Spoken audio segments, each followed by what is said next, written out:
Un jour, je me suis posé cette question, je me suis dit, mais combien de temps t'as perdu dans ta vie? Et de dyslexique, bien sûr, hein.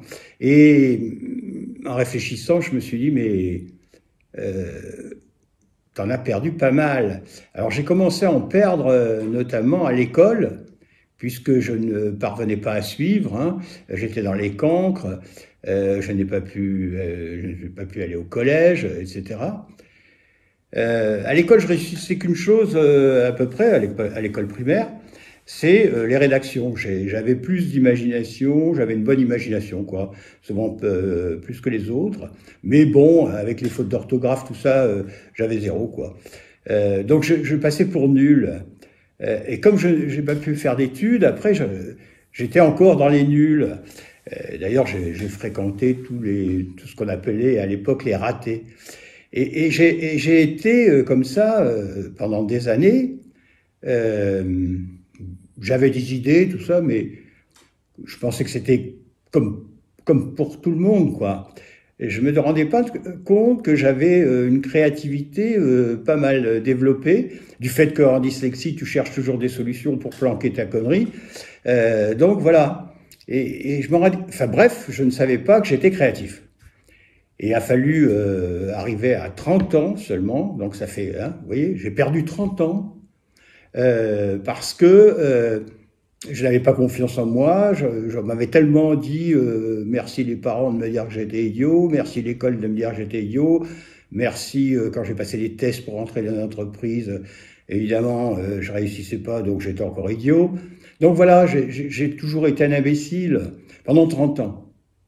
Et c'est à 30 ans, en obtenant un prix avec un recueil de poésie, c'est mon seul diplôme d'ailleurs, que je me suis rendu compte qu'en fin de compte, j'étais dans les personnes imaginatives, créatives, etc. Et c'est pourquoi j'en parle, c'est pas simplement pour parler de moi, c'est parce que très souvent, les enfants dyslexiques, je discute beaucoup avec des parents hein, d'enfants dyslexiques, je soutiens, etc., vous le savez. Et donc, les enfants dyslexiques, ils ont une bonne imagination.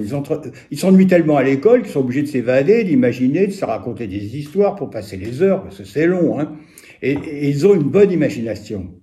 Et cette imagination-là, elle peut leur servir. Mais comme ils n'ont pas confiance en eux, forcément, ils sont comme moi. Hein. On leur dit tellement que, voilà, t'es pas bon, enfin bref, t'es handicapé même maintenant, etc. Hein. Je souhaite à tout le monde d'être aussi handicapé en créativité qu'un dyslexique. Et donc, faites confiance, vous les enfants, ou les parents, dites ça à vos enfants. Faites confiance à leur imagination, à leur créativité. Et il faut la développer. C'est là qu'est une partie de leur talent, et c'est là qu'ils ne perdent pas des années comme moi, par exemple, en pensant qu'ils sont des abrutis, des imbéciles, et voire des cons. Voilà, je voulais parler de ça aujourd'hui parce que ça, en me posant cette question, combien tu as perdu d'années dans ta vie? Bah quand même une trentaine avant de découvrir que j'avais une imagination souvent supérieure aux autres, quoi. Et donc c'était un atout puisque je suis dyslexique et sans diplôme. Pensez-y pour vos enfants. Pensez-y si vous êtes dyslexique, faites-vous confiance, croyez en votre imagination. C'est elle qui va vous aider dans la vie. Vous êtes né avec de l'imagination et il faut la développer et vous en servir.